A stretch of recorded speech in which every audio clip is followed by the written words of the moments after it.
My name is Julia, 34 years old, a sergeant in the Army, and I used to believe the fiercest battlefield was across the ocean. But I was wrong. The real battlefield was right there on my Christmas dinner table. While I was carving the turkey, Brandon, my husband, and his best friend Nate smirked at each other. Brandon threw a yellow envelope down in front of me instead of a gift. He announced loudly in front of both our parents, "Let's get a divorce. You're too dry to be a real woman. I bet Nate $500 that you'll cry and beg me not to leave you right now." Their laughter felt like daggers in my heart. He thought I would collapse. He thought I was a defective doll. He had no idea that in the pocket of my dress uniform hanging on the chair, I had prepared a return gift. A gift that would wipe that arrogant smile off his face forever. Let me know where you are watching from. Hit subscribe right now if you believe traitors deserve to pay the price. This story is for you. I nervously smoothed down the fabric of my dress, a deep burgundy velvet number I'd bought specifically for this night. I was trying, perhaps a little too hard, to cover the yellowish-purple bruise blooming on my upper bicep. It was a souvenir from a tactical training exercise at Fort McCoy last week, a badge of honor in my unit, but here it was a flaw. Brandon hated my bruises. He told me they made me look like damaged goods, like something you'd find in the clearance bin. The dining room of our suburban Chicago home was suffocatingly warm, filled with the heavy, rich scents of roasted mushrooms, rosemary stuffing, and cinnamon sticks simmering in cider. It was the smell of a picture-perfect American Christmas, or at least the version of it you see in commercials.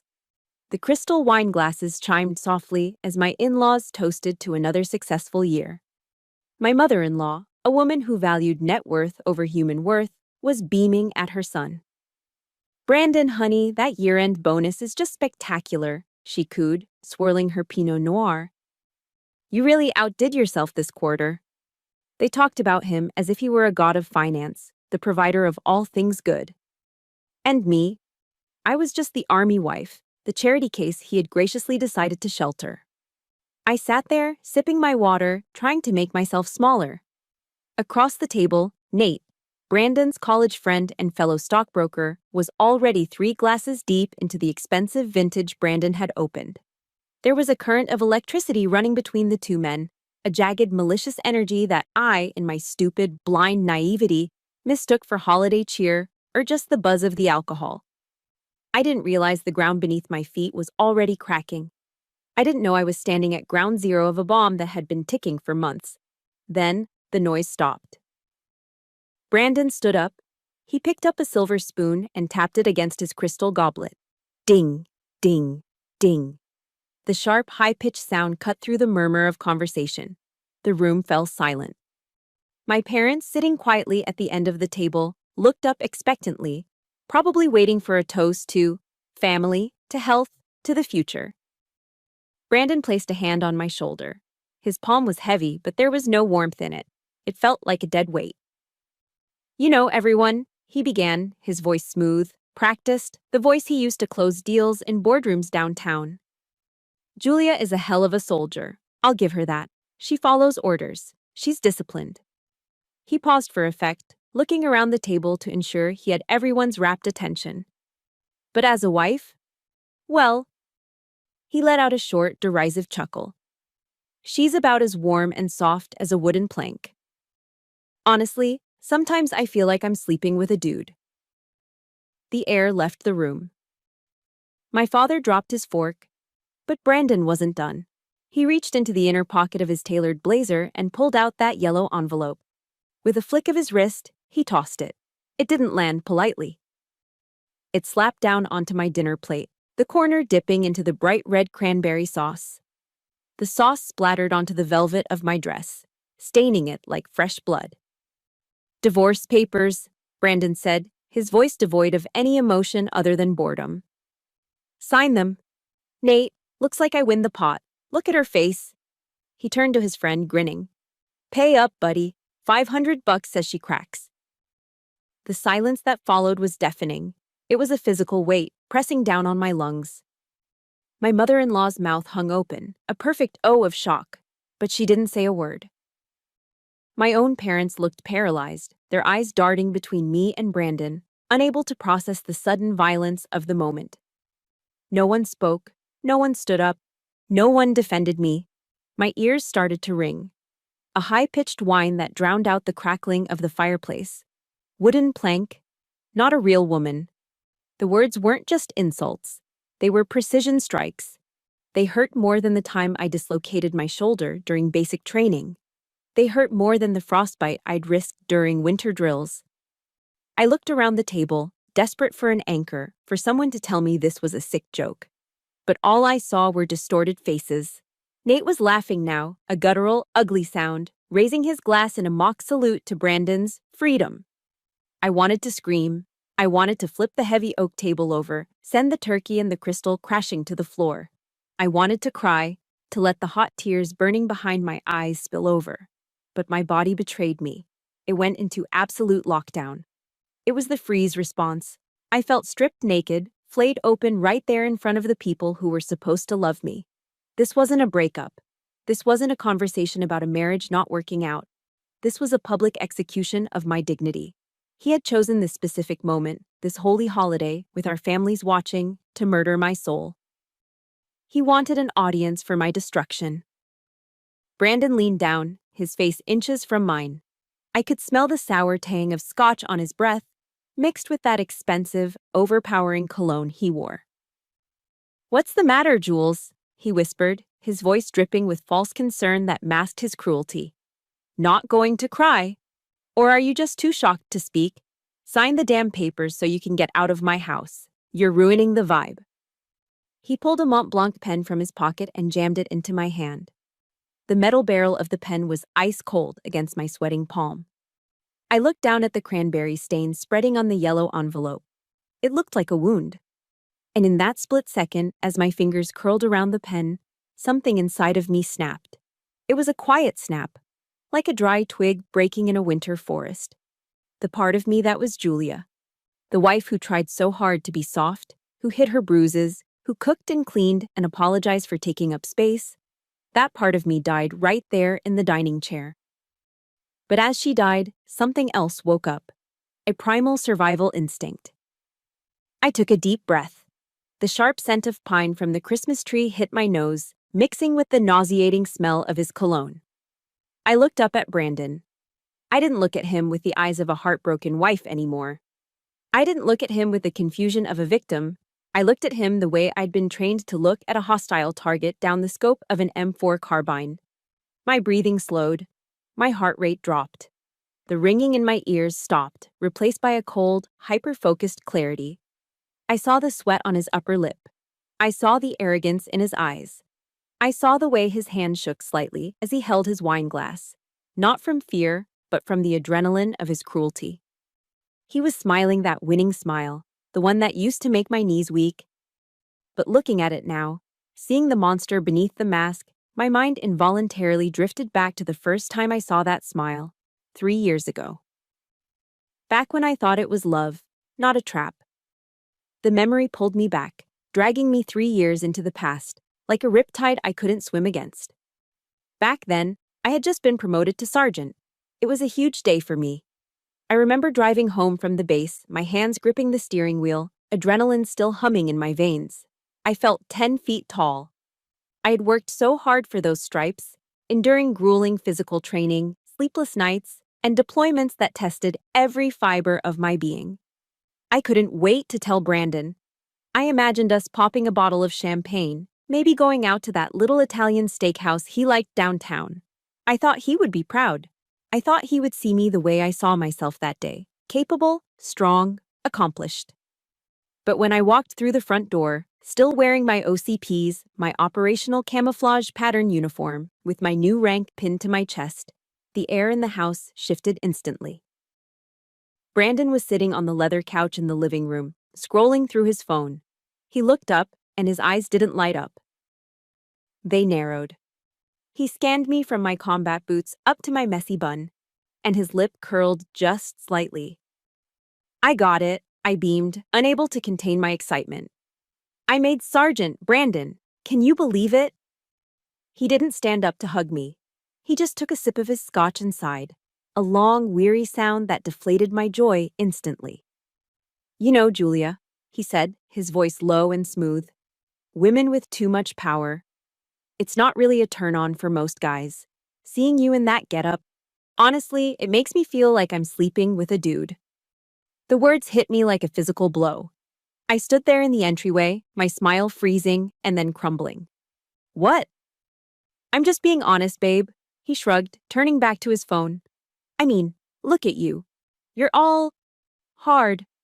Where's the softness? Where's the femininity? That single conversation planted a toxic seed in my brain that grew rapidly, choking out my self-esteem. From that day on, I started looking in the mirror differently. I stopped seeing muscles that could carry a wounded soldier to safety. I saw manly bulk. I stopped seeing calluses on my hands that proved my hard work. I saw rough, unlovable skin. Brandon didn't hit me with his fists. He didn't have to. He beat me down with comparisons. He would leave magazines open on the coffee table, GQ, Vogue, Sports Illustrated Swimsuit Edition. Always open to pages featuring impossibly slender, airbrushed women. He would scroll through Instagram while we were watching TV, lingering on photos of influencers with waist-length hair and perfect delicate features, making sure I saw what he was looking at. He was rewriting my reality, convincing me that my strength was actually my greatest flaw. The control started subtly, disguised as helpful advice. It began with my closet. Don't wear that, Jules, he'd say, wrinkling his nose at my favorite pair of jeans or a comfortable flannel shirt. It makes you look so wide. You look like a lumberjack. But I like this shirt, I'd protest weakly. I'm just trying to help you, he'd reply, his voice taking on that patronizing, patient tone. I want you to look your best. People talk, you know. I don't want them laughing at my wife. Slowly, my wardrobe changed. The jeans and boots disappeared, replaced by flimsy silk slip dresses that made me feel exposed and vulnerable. He insisted on heels, even though they hurt my feet after years of wearing combat boots. Wear the silk, he'd insist before we went out to dinner. Hide those shoulders. Soften up a bit. I obeyed. I became a doll in his hands, constantly trying to whittle myself down to fit the mold of the perfect wife he had created in his head. Every time I tried to push back, every time I said I wasn't comfortable, he would gaslight me. You're so insecure, Julia, he would say, shaking his head. Without me, who would even look at you? You're lucky I like strong women, even if you take it too far sometimes. No one else would put up with a soldier wife. I believed him. God help me, I believed him. I started to think I was lucky. I started to think that my career, my service, was a burden he was graciously tolerating. My confidence, once solid as a rock, eroded into dust. It wasn't just my appearance he attacked. He went after my support system too. He systematically cut me off from the only people who truly understood me, my unit. Whenever my squad mates would text about a reunion or a casual night at the local bar, Brandon would sigh loudly. Again? You're going to hang out with those rude, loudmouth grunts again? They're my friends, Brandon, I'd say. They're my brothers and sisters. They're uncivilized, he'd sneer. All they talk about is war and guns. It's depressing. Besides, don't you want to spend time with me? Isn't your husband enough for you? The guilt trips were relentless. Eventually, it was just easier to say no. I started declining invitations. I stopped answering calls. I isolated myself in our cold, expansive suburban mansion, surrounded by expensive furniture that I was terrified of scratching. I missed the raucous laughter of the barracks. I missed the absolute trust of having someone watch your six. But I was terrified of making Brandon unhappy. I was terrified he would leave me, confirming his words that I was unlovable. I even packed away my commendation medals, my ribbons, and my challenge coins. I used to display them proudly on the mantle. One day, Brandon told me they were aggressive and violent decor that didn't match the minimalist aesthetic of the living room. So, I wrapped them in tissue paper and shoved them into a shoebox at the bottom of the guest room closet. I hid my glory to protect his fragile ego. I traded my entire world just to keep a man who never truly valued me. The breaking point, though I didn't realize it at the time, was his company's holiday mixer last month. It was a swanky affair at a rooftop bar in downtown Chicago. Men in three-piece suits, women in designer gowns, servers passing around tiny appetizers I couldn't identify. Brandon had insisted I wear a dress that was too tight and heels that were too high. I felt like an imposter. He was introducing me to a senior partner at his firm. "This is Julia, my wife," Brandon said, his arm heavy around my waist, fingers digging slightly into my side. "Pleasure," the partner said, raising an eyebrow. "Brandon tells me you're in the army? That's intense." Brandon laughed, a sound that grated on my nerves. "Oh, she is, but don't worry." He winked at his boss. "At home, she's obedient as a puppy. She knows who the alpha is." The group of men roared with laughter. My face burned. I stood there, clutching my glass of champagne so hard I thought the stem might snap. I wanted to slap him. I wanted to pour my drink over his head and scream that I was a sergeant in the United States Army, not a house pet. But the fear, programmed into me over 3 years of subtle emotional abuse, paralyzed me. I just looked down at the floor and forced a tight, painful smile. I felt small. I felt erased. That night, back at the house, I locked myself in the master bathroom. I sat on the cold tile floor, hugging my knees to my chest, and I wept. I looked at my reflection in the mirror, the makeup smeared, the expensive dress wrinkled, and I asked myself where the hell the strong, fearless girl from 3 years ago had gone. Had she died in the desert? Or had she died here, in this beautiful, suffocating house? Brandon knocked on the door. Not a gentle knock, but a sharp, impatient rap. "Julia, are you crying in there?" "Go away," I choked out. "Jesus, stop with the waterworks," he said through the door, his voice cold and annoyed. "You're being dramatic. You're ruining my good mood after a great night. Grow up." He walked away. I heard his footsteps fading down the hall. He didn't care. He didn't love me. He loved owning me. He loved having a soldier wife he could trot out like a party trick and then belittle to make himself feel bigger. If you have ever felt like you were losing yourself in a relationship, or if someone has tried to dim your light just to make themselves shine brighter, please hit that like button right now. And in the comments, I want you to type, "I am enough." Type it in all caps. Let's remind each other that we define our own worth, not anyone else. As I sat on that bathroom floor, wiping my eyes, a terrible, nagging question echoed in my mind. It was the voice of the gaslighting, whispering to me, "Is he right? Am I just overreacting? Am I really just a broken, masculine, unlovable mess like he says? Maybe I am the problem." I went to bed that night feeling heavier than I ever had in full combat gear. I fell asleep, wishing I could just disappear. But I didn't know that the universe, or maybe just dumb luck, was about to hand me the answer to my question. And it wasn't going to be pretty. 2 weeks before Christmas, the facade finally cracked.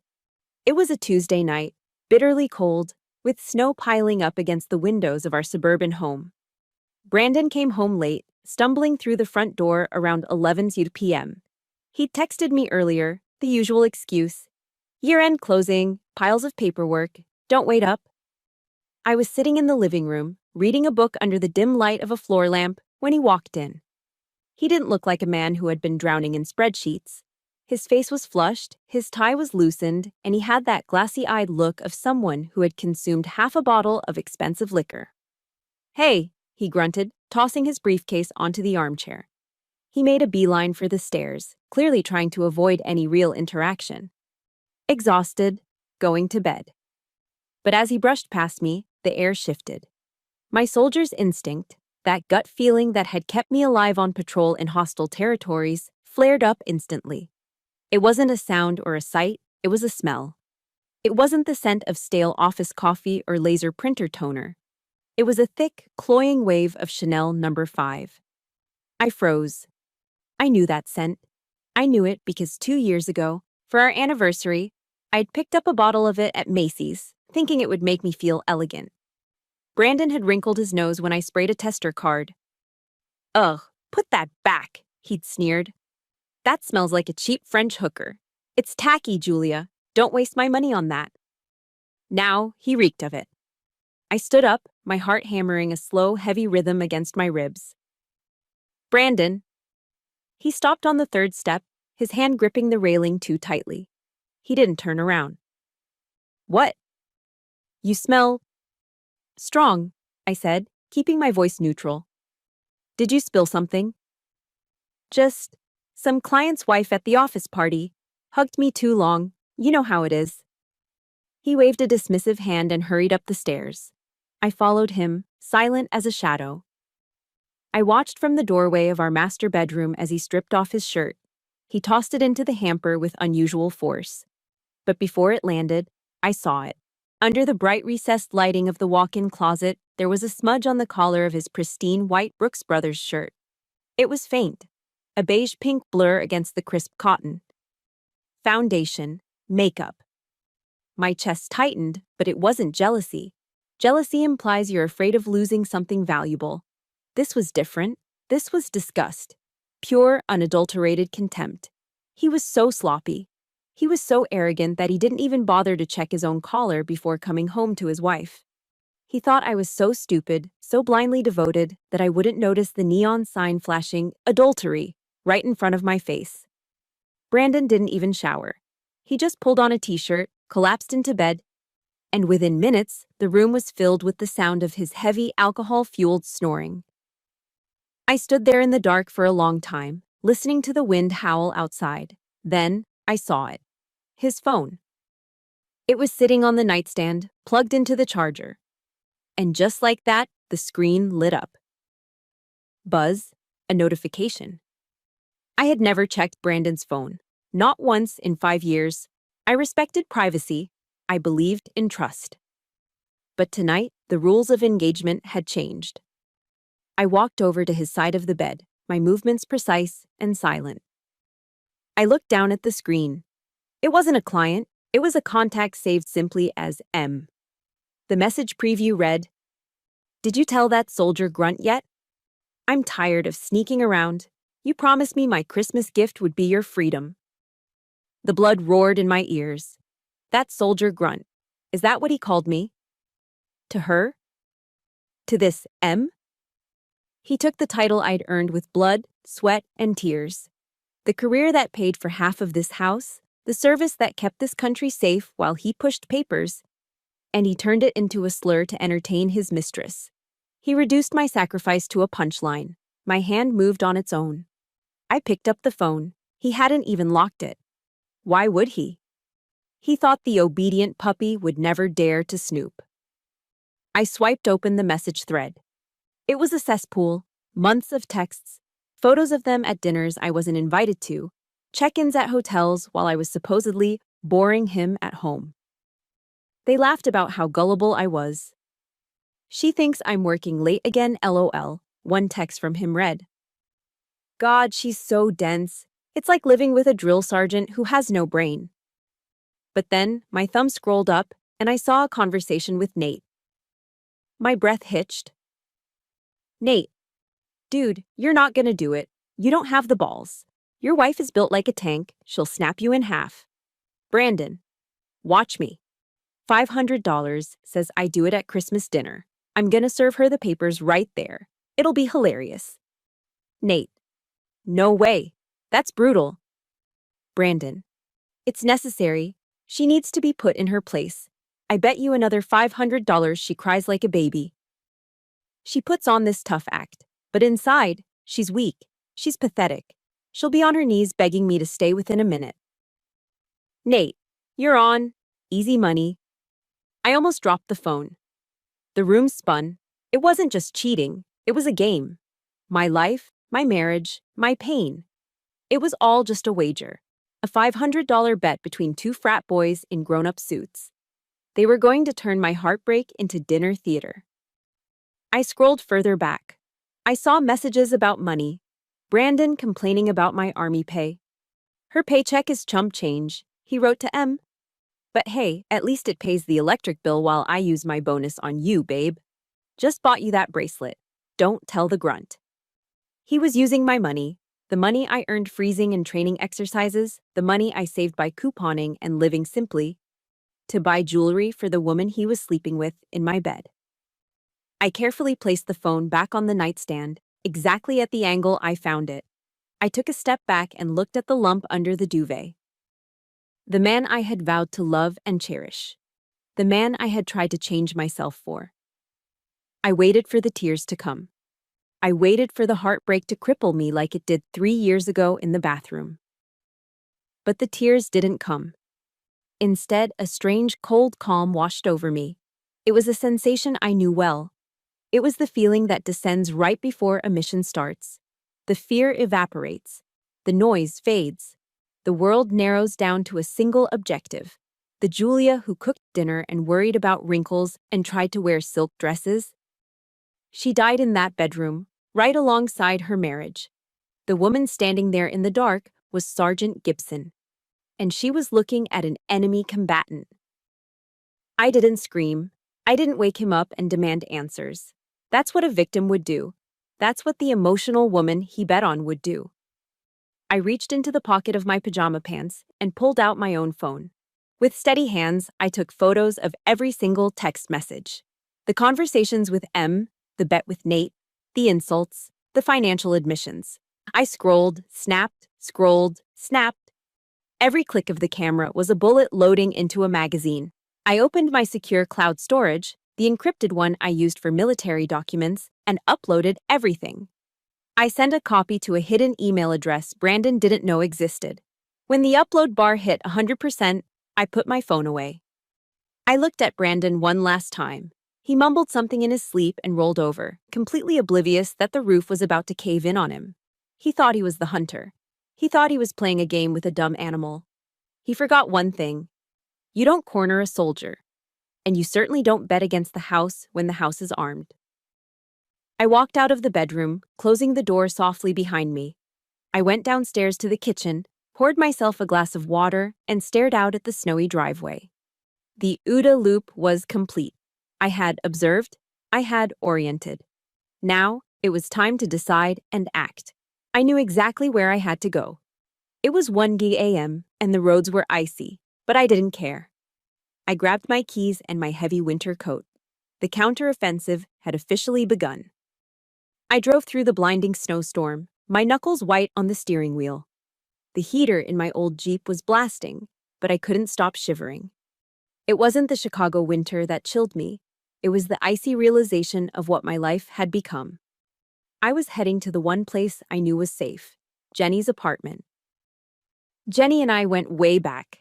She was a former JAG officer, Judge Advocate General's Corps, which meant she was a lawyer who spoke 2 languages fluently, the rigid black and white language of the law and the chaotic, gritty language of the soldier.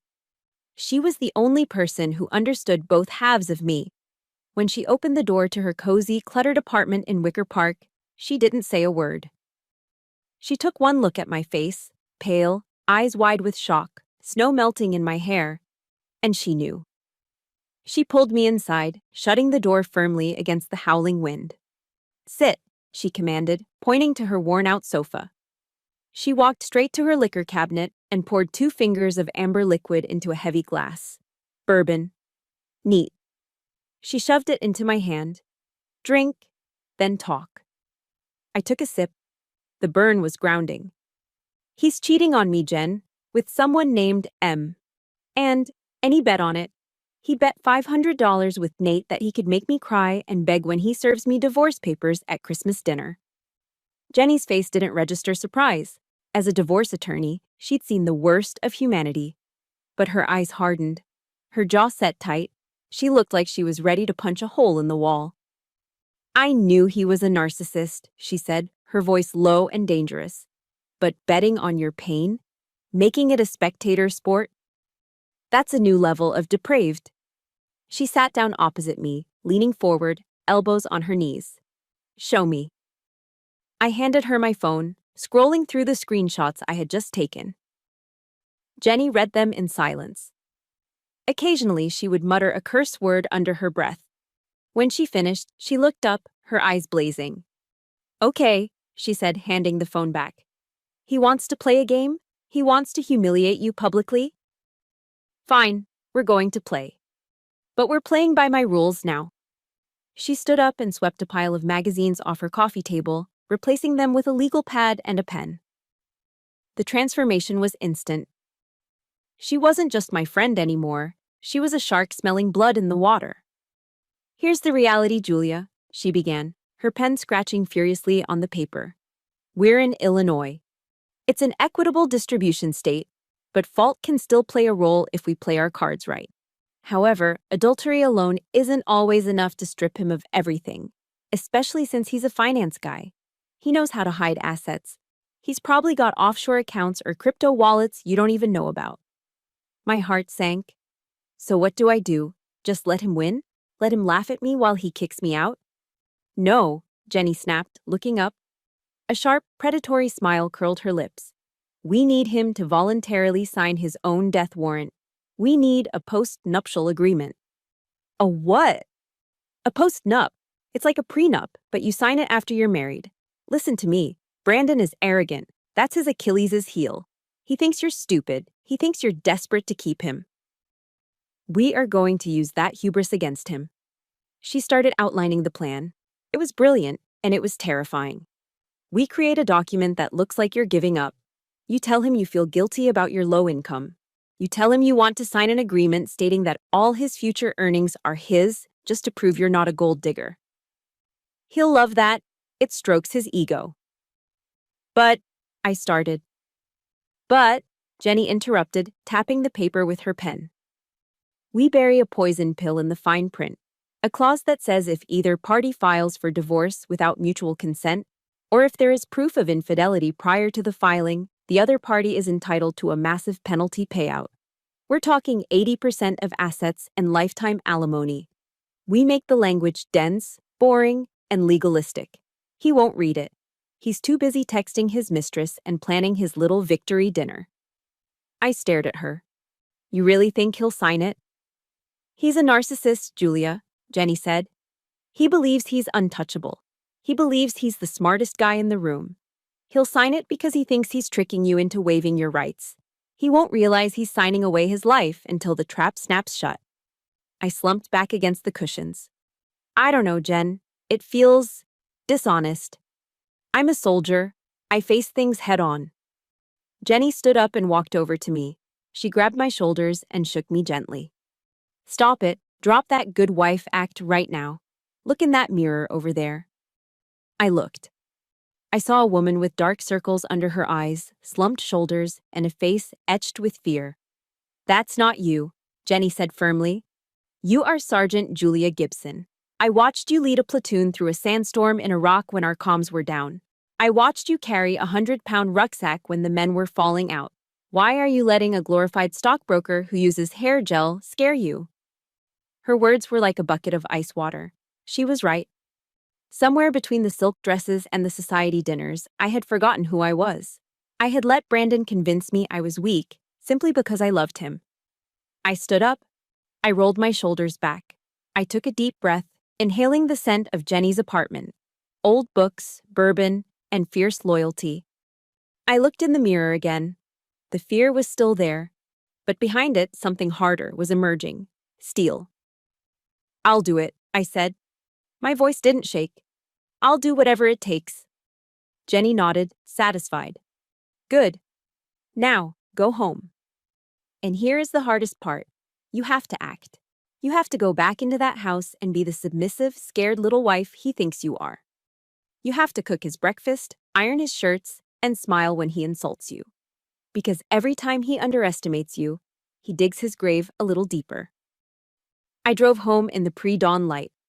The storm had passed, leaving the world buried in a quiet, white blanket.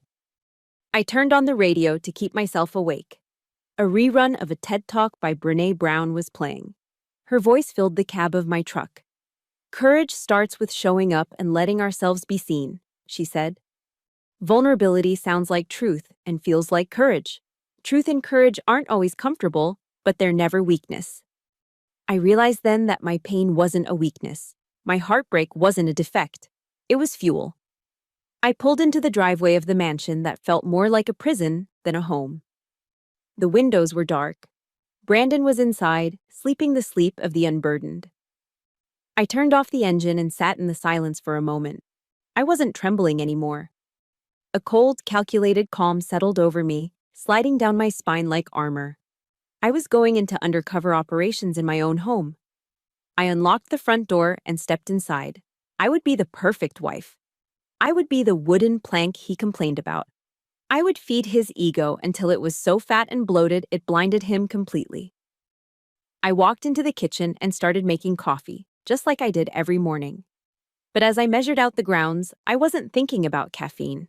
I was thinking about the contract Jenny was drafting. I was thinking about the look on his face when the trap finally sprung. Patience. That was the sniper's greatest weapon. You don't shoot when you see the target. You shoot when the wind is right, when the breath is held, when the outcome is inevitable. I could wait. I could play the role of a lifetime. Because I knew how the movie ended. And spoiler alert, the bad guy doesn't win. 1 week before Christmas, I initiated the psychological operation. In the military, we call it PSYOPs, using information and indicators to influence the reasoning and behavior of the enemy. The enemy was currently sitting on our living room sofa, watching football and drinking a craft beer. I had spent the last few days practicing my demeanor. I needed to be pathetic. I needed to be the insecure, clingy, financially dependent wife he believed I was. I walked into the room, wringing my hands, my shoulders hunched. I was wearing one of the old, oversized sweaters he hated, looking intentionally disheveled. "Brandon?" I asked, my voice trembling just enough to be convincing. "Can we talk? Just for a minute?" He didn't look away from the TV screen. "Can it wait, Julia? The Bears are down by 3. It's important," I stammered.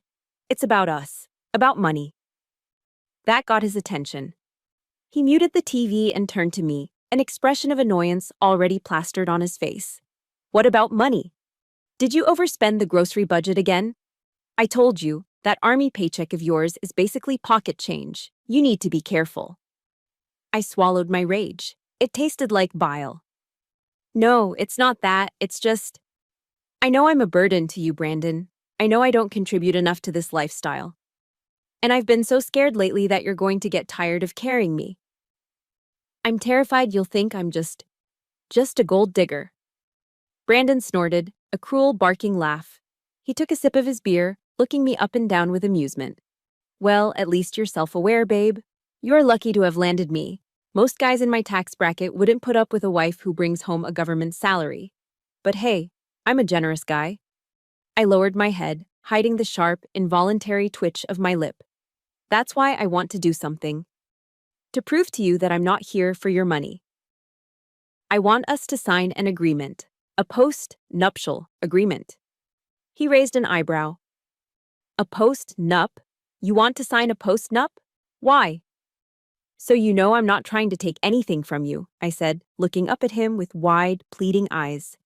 "I want you to feel safe. I want you to know that your bonuses, your investments, they're yours. Even if you decide one day that I'm not enough for you anymore."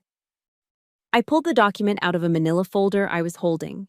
Jenny had drafted it perfectly. It was thick, printed on heavy bond paper, and filled with dense legalese. The title page read in bold, capital letters, "Agreement regarding separate property and waiver of spousal claims." It looked exactly like a document designed to strip me of my rights. Brandon reached out and took it. "Well, well," he said, a smirk spreading across his face. "Look at you, trying to be a good little wife. This is surprisingly mature of you, Julia." He flipped through the first few pages. Jenny had front-loaded the document with clauses that reaffirmed his ownership of his pre-marital assets and his 401k. He nodded along, clearly liking what he saw. "Yeah, this looks standard. My stock options are protected. The vacation home is listed as separate property. Okay." He was scanning, not reading.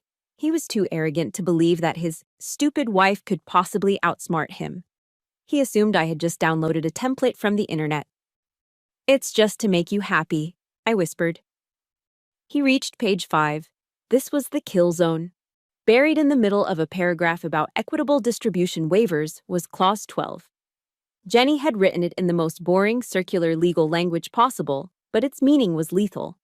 It stated, notwithstanding the foregoing, in the event that one party files a petition for dissolution of marriage unilaterally and without the prior written consent of the other party, or on the grounds of irreconcilable differences where no fault is proven, said filing party shall forfeit all claims to separate property protections and shall be liable to the non-filing party for a sum equal to 80% of the total marital and separate estate, plus lifetime spousal support, calculated at 40% of gross annual income. In plain English, if he divorced me without my permission, or just because he was bored, he would lose almost everything. Brandon's phone buzzed on the coffee table. He glanced at it. A text from M. I saw the notification pop up. Miss you, can't wait for next week. He smiled at the phone, then looked back at the document, his eyes glazing over the dense text of Clause 12. Yeah, looks fine, he said, dismissing the page with a wave of his hand. He was distracted. He was thinking about his mistress. He was thinking about the new life he was going to start as soon as he kicked me out. And here I was, handing him a document that he thought would make that process cheaper and easier. He didn't see a trap. He saw a shortcut. Do you have a pen? He asked. My heart hammered against my ribs like a trapped bird. Right here. I handed him a blue ballpoint pen. He flipped to the signature page. He didn't even hesitate. He scrawled his signature, Brandon Miller, with a flourish. The ink was blue. The trap was set. There, he said, tossing the document back onto the coffee table. He picked up his phone to text M back. You're silly for worrying about this, Julia, but if it makes you feel better, fine. You're cute when you try to understand finance. He lifted his wrist to check the time, and the light caught the bezel of his new watch, a Rolex Submariner. It was worth at least $10,000. He had bought it last week, claiming it was a necessary business expense to impress clients. Meanwhile, I was still using an iPhone 8 with a cracked screen because he said upgrading was a waste of resources. Oh, he added, not looking up, make sure you get that notarized tomorrow. Don't just leave it lying around. I want this official. I will, I said softly. I have an appointment with a notary at the bank in the morning. Good girl. He went back to his phone. I picked up the document. My hands were shaking, but this time it wasn't from fear. It was from a rush of adrenaline so potent it made me dizzy. I was holding his financial death warrant. He had signed it while laughing at me. He had signed it while wearing a watch bought with our money, while texting the woman he was cheating on me with. The hubris. The absolute, blinding arrogance of the man. He thought he was the predator, playing with his food. He didn't realize the food was laced with cyanide. I'm going to go put this away, I said. Yeah, go ahead, he muttered. And hey, bring me another beer while you're up. And maybe iron my gray suit for tomorrow. I have a big meeting. Of course, honey. I walked out of the living room, clutching the folder to my chest. As soon as I was out of his line of sight, in the hallway, my posture changed. I straightened my spine. The pathetic, hunched-over wife vanished. I walked into the study and opened the small fireproof safe we kept in the closet. I placed the document inside, right on top of my DD-214 and my service records. It looked innocent sitting there, just a stack of paper. But I knew what it was. It was a bomb. And the timer was set for Christmas dinner. I closed the heavy door of the safe and spun the dial, locking it tight. Click, click, click. I hope that paper makes you stop moping around, Brandon yelled from the living room. You've been a real drag lately. I looked at the closed safe door. A cold, hard smile touched my lips. A smile he would never see until it was too late. Don't worry, Brandon, I whispered to the empty room. I'm done moping. I'm just getting started. I went to the kitchen to get his beer. I would play the servant for a few more days. I would iron his suit. I would endure his insults. Because I knew something he didn't. I knew that the man sitting on my couch, the man who thought he owned the world, had just signed over his entire kingdom to the woman he called stupid. And on Christmas, I was going to collect. The dining room was silent, save for the crackling of the fireplace. All eyes were on me. My mother-in-law was clutching her pearls, practically vibrating with anticipation, waiting for the waterworks to start. Nate was leaning forward in his chair, grinning like a hyena, his phone probably ready under the table to record my meltdown. Brandon stood over me, that smug, victorious smirk plastered on his face, expecting me to shatter into a million pieces. They were all waiting for the victim. But the victim wasn't here anymore. I looked down at the divorce papers lying in the cranberry sauce. The yellow envelope was stained red, like a casualty of war. I picked up the Mont Blanc pen Brandon had jammed into my hand. The metal was cold, heavy, and expensive, just like everything else in his life. I didn't tremble. My hand was as steady as a rock. I uncapped the pen, and the sound was sharp in the quiet room. Click. I pressed the nib to the paper. I didn't read a word. I didn't need to. I signed my name, Julia Gibson. Not Julia Miller, Julia Gibson. I underlined it with a single, decisive stroke that cut through the paper like a blade. Then, I capped the pen. Snap. The sound echoed like a judge's gavel hitting the bench. I slid the papers back across the polished oak table, pushing them right up to the edge of Brandon's plate. I looked him dead in the eye, my face completely devoid of emotion. Done, I said. My voice wasn't loud, but it carried clearly to every corner of the room. Congratulations, Brandon. You're a free man. The smirk on Brandon's face faltered. It didn't disappear completely, but it froze, twitching at the corners like a glitching video. He blinked, confused. This wasn't in the script. I was supposed to be sobbing. I was supposed to be begging him to reconsider, asking him how I would survive without his money. Nate's jaw literally dropped. He looked from Brandon to me and back again, his easy money bet suddenly looking a lot less secure. My mother-in-law gasped, dropping her silver fork onto her china plate with a loud clang that made everyone jump. Julia, she exclaimed, scandalized. Is that it? You're not even going to fight for your marriage, after everything my son has done for you? I ignored her. My focus was entirely on the target. Brandon picked up the papers, staring at my signature as if it were written in an alien language. You didn't even read it, he stammered, his smooth boardroom voice cracking. Are you crazy? Do you have any idea what you just signed? You're walking away with nothing. You're going to be homeless. Panic was starting to seep into his eyes. It wasn't concern for me, it was fear of the unknown. Narcissists need a reaction. They need fuel. And I was giving him nothing but a vacuum. He realized in that moment that he had lost control of the narrative. Actually, I said, standing up slowly. I smoothed the front of my uniform, standing at full attention. I let my voice drop an octave, adopting the tone I used when addressing a formation of new recruits, the command voice. It demands obedience. It does not ask questions. Wait a minute, Brandon. He flinched. You gave me a gift, I continued, gesturing to the stained divorce papers. And it is only polite, especially at Christmas, to return the favor. I have a gift for you, too. I bent down. From beneath my chair, where I had hidden it before dinner, I pulled out a black leather portfolio. It wasn't wrapped in shiny paper. It didn't have a bow. It looked exactly what it was: official, serious, and dangerous. I tossed it onto the table. It slid across the polished wood with a hiss, stopping inches from Brandon's wineglass. Open it, I ordered. I think you'll find this gift is worth a lot more than the $500 you and Nate bet on my tears. Brandon stared at the black folder like it was a bomb. His hands were shaking now, visibly shaking. He reached out and flipped open the cover. The first page was a certified copy of a legal document.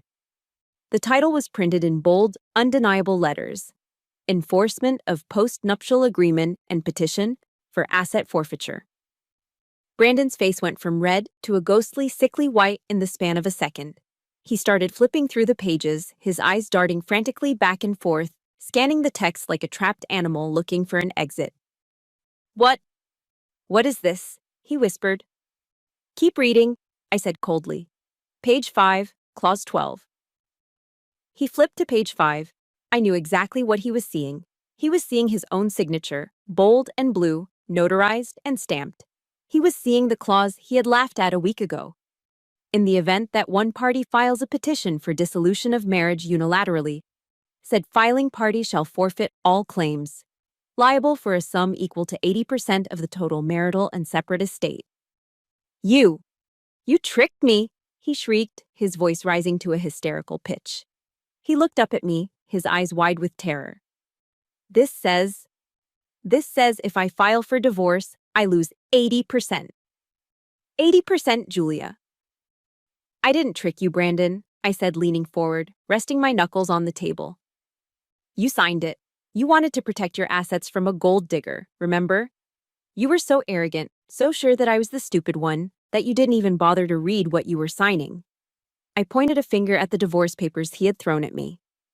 And tonight, I said, my voice cutting through the air like a whip, you just activated the penalty clause. You filed for divorce unilaterally in front of witnesses. Your parents saw it. My parents saw it. Nate saw it. I looked at Nate, who was now shrinking back in his chair, looking like he wanted to disappear into the upholstery. You are in breach of contract, Brandon, I said, a small icy smile finally touching my lips. It wasn't a smile of joy. It was the smile of a soldier standing over a defeated enemy. You didn't just lose your wife tonight. You lost your house. You lost your stock portfolio. You lost your retirement. You lost everything.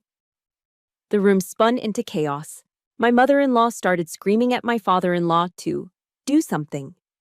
Nate was furiously typing on his phone, probably texting his broker to see if he could liquidate his own assets before guilt by association took him down. But I just stood there, calm amidst the storm. I remembered the words of the Stoic philosopher Marcus Aurelius. You have power over your mind, not outside events. Realize this, and you will find strength. I had found my strength, and I had used it to crush him. If you are cheering for Julia right now, hit that like button. Let's show the world that integrity wins over arrogance every time. And in the comments, I want you to type checkmate. Because sometimes the best move is letting your opponent defeat themselves. Brandon slumped into his chair, the black folder slipping from his fingers. He looked small. He looked broken. But I wasn't done yet. I had one more round in the chamber. One more secret that was going to turn his financial ruin into a lifetime sentence. Brandon slammed his hands onto the table, rattling the silverware. You tricked me, he screamed, spittle flying from his mouth. You manipulative bitch! You set me up! He looked like a cornered animal, his eyes wide and wild. The smooth, confident executive who had walked into this room an hour ago was gone, replaced by a desperate man watching his life disintegrate in real time. Nate, who had been so eager to laugh at my expense just moments ago, snatched the black folder from the table. He scanned the legal jargon, his face draining of color until he looked like a ghost. Brandon. Nate's voice was a hoarse whisper. Dude, you're screwed. This is watertight. The forfeiture clause. It includes your stock options. It includes the equity in the house. It includes your 401k. He looked up at his friend with genuine horror. You just signed away 80% of your net worth. My mother-in-law stood up, knocking her chair over. You gold digger, she shrieked, pointing a manicured finger at me. I knew it. I knew you were trash. You planned this. You're trying to steal my son's hard-earned money.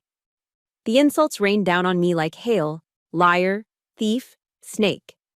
But I sat there, calm and composed, and took a slow, deliberate sip of my wine. The expensive Cabernet had never tasted so sweet. It tasted like justice. I didn't steal anything, I said, setting the glass down gently. I didn't force his hand. He drafted the divorce papers. He threw them at me. He publicly humiliated me to win a $500 bet. The law's very clear about contracts, Brandon. You signed it. You triggered it. Don't be mad at the game just because you lost. Brandon slumped back into his chair, breathing heavily. I'll fight it, he muttered, though he sounded unconvinced. I'll get the best lawyers in Chicago. I'll bury you in litigation until you're broke. With what money? I asked coolly. 80% of your assets are frozen as of this moment. No lawyer is going to take your case on a contingency basis when they see this contract. He stared at me, hate burning in his eyes. But I wasn't done. I had one more card to play. The Ace of Spades, the card that would ensure he never, ever recovered. But that's not all, I said. My voice softened, becoming almost gentle, which made the silence in the room even more terrifying. I placed my hand protectively over my stomach. The gesture was small, but it sucked the oxygen right out of the room. My mother-in-law stopped screaming. Brandon froze. Even Nate stopped his frantic texting. With my other hand, I reached into my small clutch purse and pulled out a glossy black and white square. An ultrasound photo. "I'm pregnant," I announced. 8 weeks. I slid the photo across the table. It came to rest right next to the divorce papers. Brandon looked at the grainy image of the tiny bean-shaped life, and then he looked at my stomach. His mouth opened and closed like a fish out of water. What? What? You remember how you always told me we couldn't afford kids? I said, my voice dripping with irony. How you said they were too expensive and would ruin your lifestyle. Well, surprise. I leaned forward, locking eyes with him. Here's how Illinois state law works, Brandon. Child support is calculated based on the non-custodial parent's gross income. Not net. Gross. And since you just forfeited 80% of your assets, you won't have much of a nest egg to fall back on. Plus, the alimony clause in the post-nup is for lifetime support. I did the mental math for him, ticking points off on my fingers. So let's see. You lose the house, you lose your savings, you lose your stocks, and from whatever paycheck you have left after taxes, the state is going to garnish wages for child support and alimony before you even see a dime. I paused, letting the reality sink in. Congratulations, Brandon. You're about to be homeless. The color drained from his face so completely I thought he might pass out. He collapsed back into his chair, staring at the ceiling as if praying for a meteor to strike the house and end his misery. This wasn't just financial ruin. This was a life sentence. He was tied to me, the woman he despised, the woman he had mocked, for the next 18 years minimum. Every paycheck he earned for the rest of his life would have my name on it. He looked over at Nate, desperation in his eyes. Nate, can I crash at your place for a bit? Just until I sort this out? Nate, the best friend, the partner in crime, immediately recoiled. He stood up, grabbing his coat off the back of his chair. Actually, man, my place is really small right now. And my girlfriend, she's allergic to drama. Sorry, dude. He was backing away from the table, putting distance between himself and the sinking ship that was Brandon Miller. And don't think M is going to save you, I added, twisting the knife. Do you really think a woman who helps you cheat on your wife is going to stick around for a man with zero assets, massive debt, and a baby on the way? She liked you for your wallet, Brandon. And your wallet just flatlined. Brandon put his head in his hands. A low moan escaped his lips. He was completely destroyed. Financially, socially, romantically. I had taken everything without firing a single shot. I stood up. The movement was sharp and commanded attention. I picked up my wine glass, which still had a generous amount of deep red liquid in it. I turned to Nate, who was trying to slink toward the door. Hey, Nate, I called out. He turned around, eyes wide with fear. Yeah? You forgot your winnings.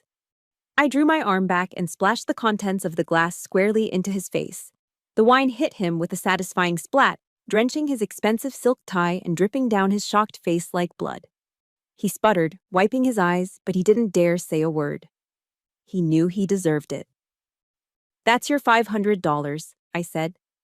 Keep the change. Maybe you can use it to buy some sleeping pills for your buddy. He's going to need them. I set the empty glass down on the table with a decisive clink. Then I turned my back on the chaos, on my weeping mother-in-law, on the wine-soaked coward, and on the broken man huddled in his chair. I walked over to Brandon, leaning down one last time so only he could hear me. He smelled like fear now. The expensive cologne couldn't mask it. You were right about one thing, Brandon, I whispered. I am a soldier. And a soldier never goes into battle without a plan B. You lost the moment you thought I was weak. I straightened up, feeling lighter than I had in years.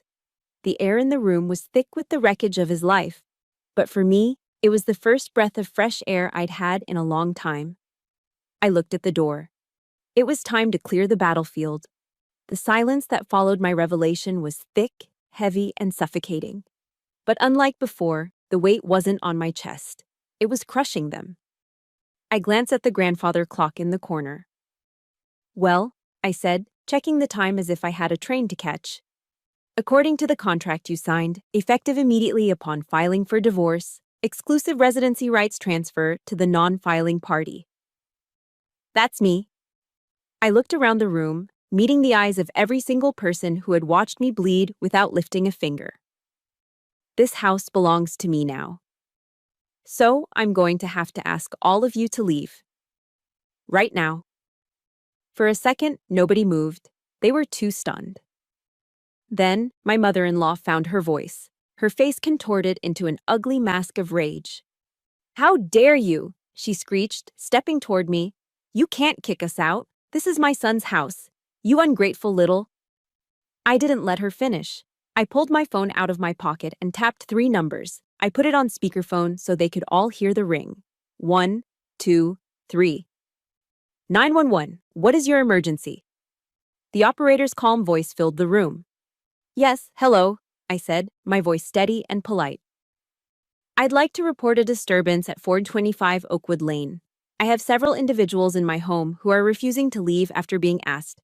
They are becoming aggressive, and I am pregnant and fear for my safety. I have the property deed and legal documentation proving my right to the premises." "We have officers in the area, ma'am," the operator replied instantly. "They'll be there in 5 minutes." The effect was instantaneous. The word police cut through their bluster like a knife. These were people who cared about appearances above all else. A squad car in the driveway with flashing lights, neighbors watching from their windows. That was their worst nightmare. You wouldn't," Brandon stammered, looking at the phone in horror. "Try me," I said, my finger hovering over the end call button but not pressing it. "You have 5 minutes before the cops drag you out in handcuffs. Do you really want the neighbors to see that?" Pandemonium erupted. My mother-in-law grabbed her fur coat, muttering curses under her breath about suing me for everything I had. My father-in-law, who had been silent the entire time, finally moved, hastily shoving a bottle of unfinished wine into his jacket pocket. Nate was already at the door, not even looking back at his so-called best friend. They scrambled like rats on a sinking ship. The veneer of sophistication was gone, replaced by the frantic, selfish urge to save their own skins. Brandon was the last one left. He stood by the entryway, looking lost. He reached into his pocket for his car keys. Ah, I said, holding out my hand. "Those keys don't belong to you anymore." He froze. "What? It's my car. It's the company car." "Exactly," I said. "The company in which you just forfeited 80% of your shares. The assets are frozen, Brandon. That includes the Mercedes in the driveway. Hand them over." He stared at me, his jaw working. For a second, I thought he might lunge at me, but then he looked at my stomach and the fight drained out of him. He knew I wasn't bluffing. He knew I would press charges for assault if he so much as breathed on me wrong. Slowly, painfully, he dropped the keys into my palm. "Julia, please," he whispered, his voice cracking. It was the first time I had heard him beg. "It's snowing. It's 10 degrees below zero out there. I don't have a ride. How am I supposed to get anywhere?" "Walk," I suggested. "Or call an Uber, if you can afford one." He looked at me with wide, pleading eyes. "You can't do this. We're having a baby. Doesn't that mean anything to you?" The audacity, the absolute nerve of this man to use the child he didn't want as a bargaining chip. "Don't you dare," I hissed, stepping into his personal space. "Don't you dare mention this child. You just filed for divorce from us. You made it very clear that we were a burden. You are nothing to this baby but a sperm donor and a monthly check. Now get out before I decide to add emotional abuse to the lawsuit." He looked at me one last time. In his eyes, I saw hatred, yes. But underneath the hate, there was fear and awe. He was realizing too late that the woman he had married wasn't a doormat. She was a fortress. He turned and walked out the door. I watched him go. He stepped out onto the porch, the wind whipping his thin suit jacket around his body. He hunched his shoulders against the biting cold. He looked small, pathetic, a man stripped of his armor.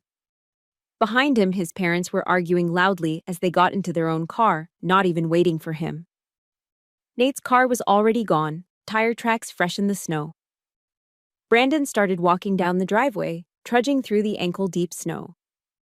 He was alone. I didn't feel sorry for him, not even a little bit. I grabbed the heavy oak door and swung it shut. Boom! The sound echoed through the house, final and absolute.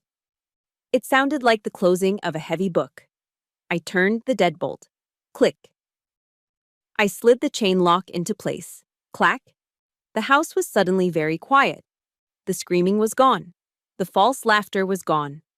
The tension that had vibrated in the air for months had vanished. The only sound left was the gentle crackle of the logs in the fireplace and the distant hum of the refrigerator. I leaned my forehead against the cool wood of the door for a moment, breathing in the silence. It was a lonely silence, yes, but it was clean. It was safe. It was mine. I pushed off the door and walked back into the dining room. The table was a disaster area, spilled wine, half-eaten food, crumpled napkins, but I ignored the mess. I walked to the head of the table, Brandon's chair. I sat down. The chair was large, imposing, like a throne. I had never sat here before. This was the man of the house seat. I picked up my knife and fork. The turkey was still warm. I cut a slice of breast meat, dipped it in gravy, and put it in my mouth.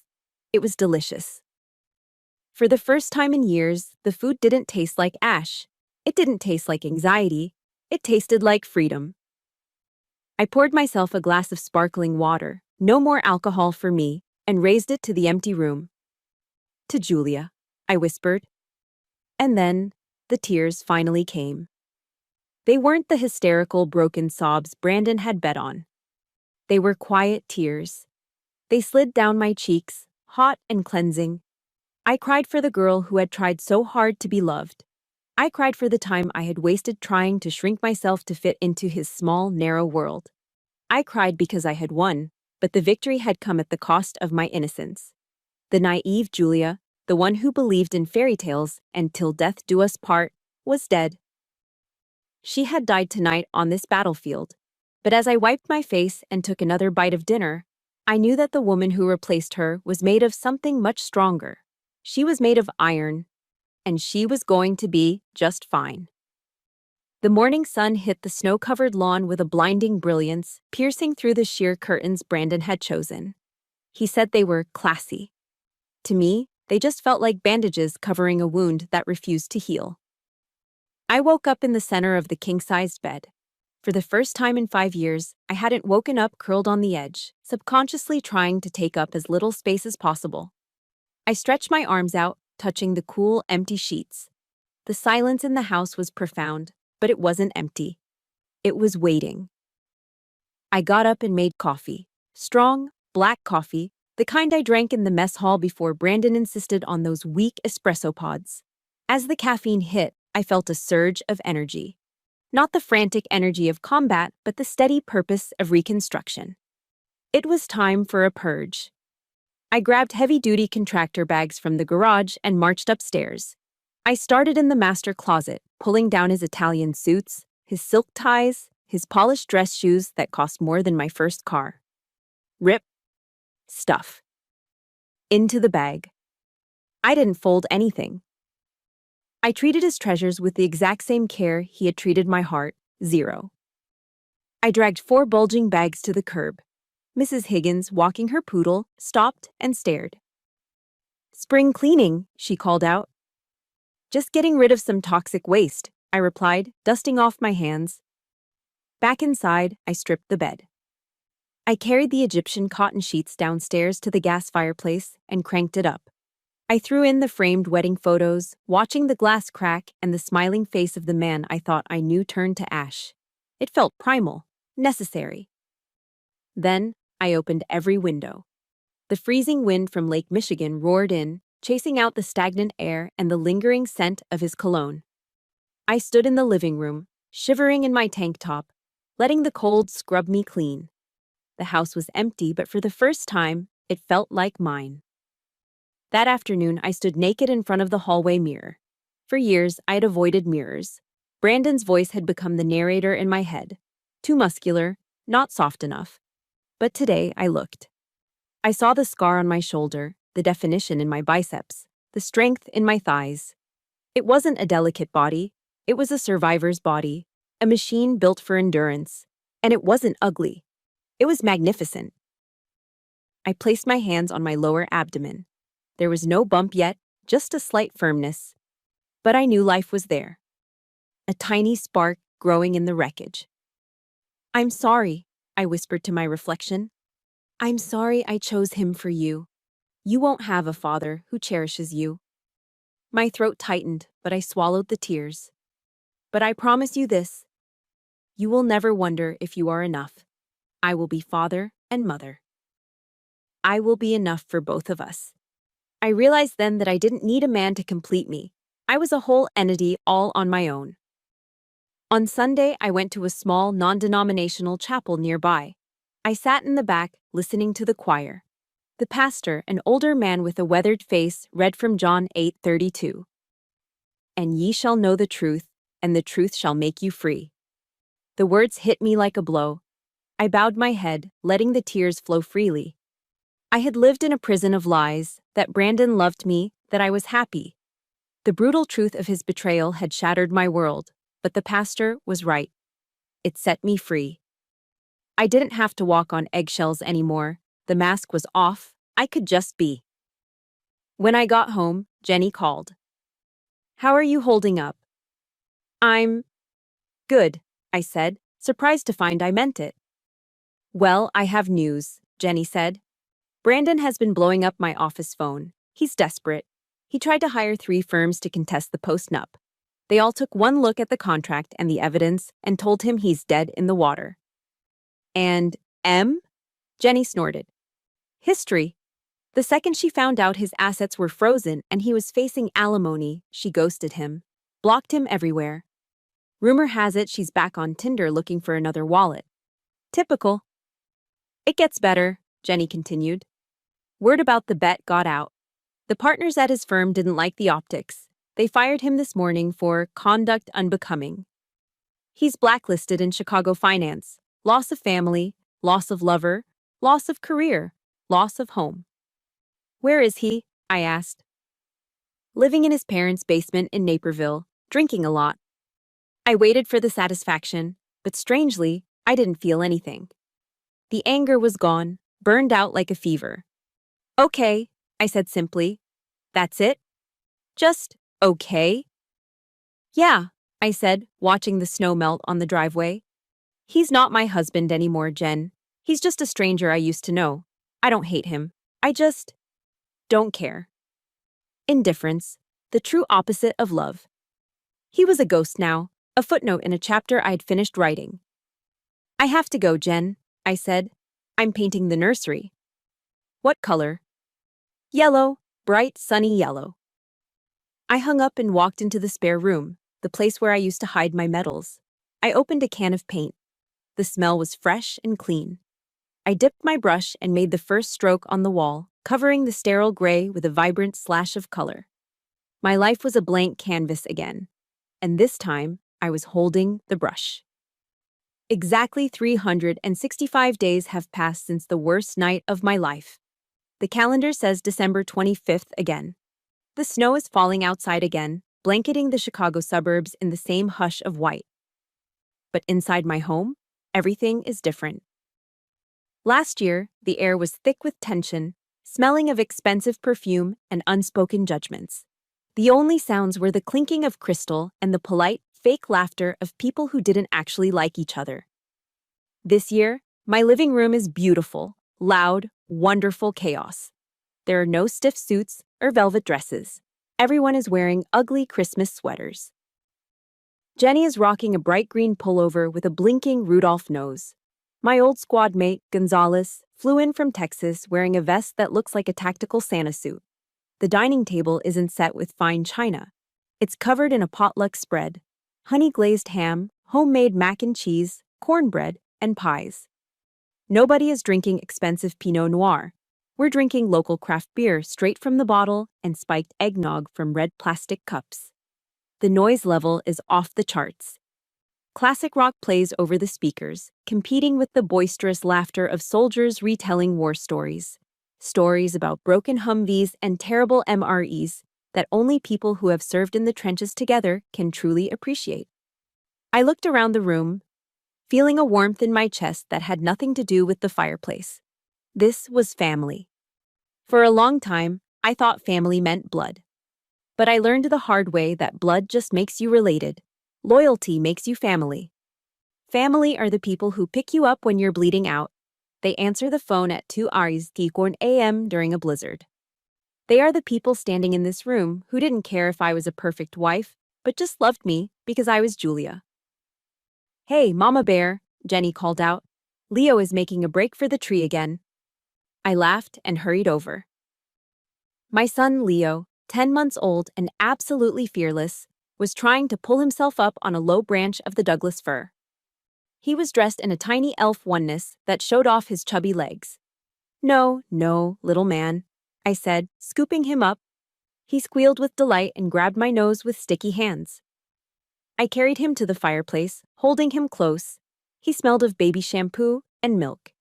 He looked up with wide, bright eyes that were alert and kind. He had Brandon's chin, but the rest of him was all me. I looked into his face and made a silent vow.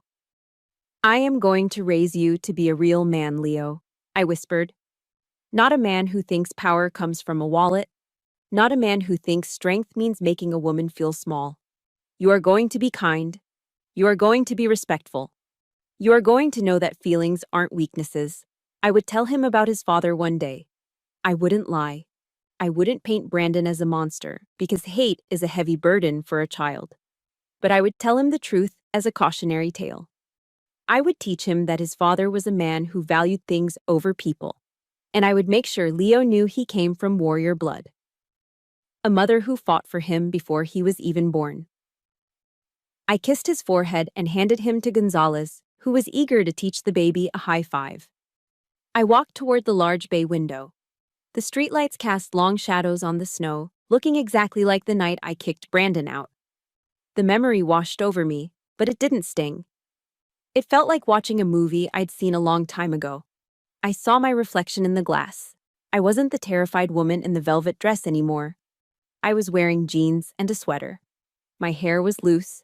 My shoulders were relaxed. I want to say something to every woman listening to this right now.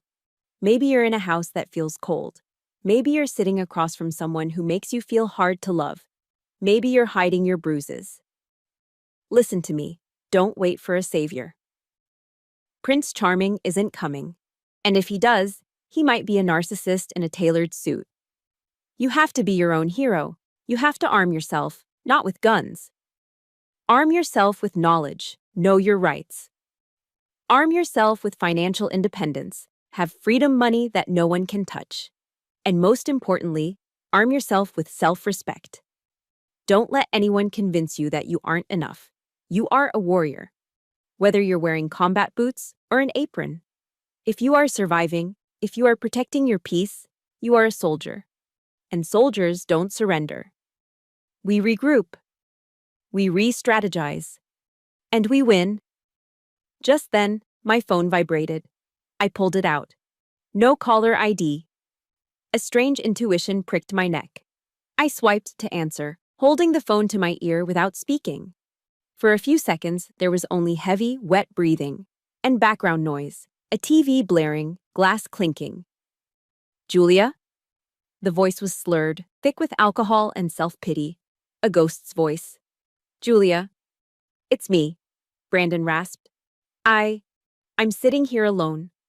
My parents went to Florida. Nate won't take my calls. I miss you, Jules. I miss the house. I miss us. I was wrong. Can we just talk, please?" I looked across the room at Leo, laughing as Jenny made faces at him. I looked at my chosen family, eating and drinking in the home I fought to keep. I thought about the man on the line, living in a basement, stripped of his ego, drowning in the consequences of his arrogance. He wanted absolution. He wanted me to fix him. A year ago, that call would have broken me. I might have cried. I might have felt guilt. But tonight, I felt nothing. No anger, no triumph, just closure. He was part of a past that didn't exist anymore. I didn't say a word. I didn't give him the satisfaction of hearing my voice. He didn't deserve it. I pulled the phone away. I tapped end call. Then I went into settings and hit block caller. It was a tiny action, but it felt like slamming a heavy iron door shut and welding it sealed. I slipped the phone back into my pocket, breathing in the scent of pine and home cooking. I turned back to the party. "Hey, everyone," I shouted, grabbing a fresh beer. The room went quiet. They looked at me, smiling, waiting. I raised my bottle high. The amber liquid caught the Christmas tree lights. I looked at the people who saved me. I looked at my son. I looked at the life I built from the ashes. "I want to propose a toast," I said, my voice steady. "To what, Sarge?" Gonzalez asked. I smiled, a smile that reached my soul. "To freedom," I said. The cheer was loud enough to shake the snow off the roof. "To freedom!" they roared back. Glass clinked against plastic. Laughter erupted again. I took a long sip of my beer, savoring the crisp taste. My real life was just beginning, and it was going to be a beautiful ride. Thank you so much for listening to me story. If you believe in the power of second chances and fighting for your worth, please give this video a thumbs up. It helps us share these stories with more people who need to hear them. And don't forget to subscribe and hit that notification bell. From all of us here and from Sergeant Julia Gibson, stay strong, stay safe, and never forget your worth. Merry Christmas.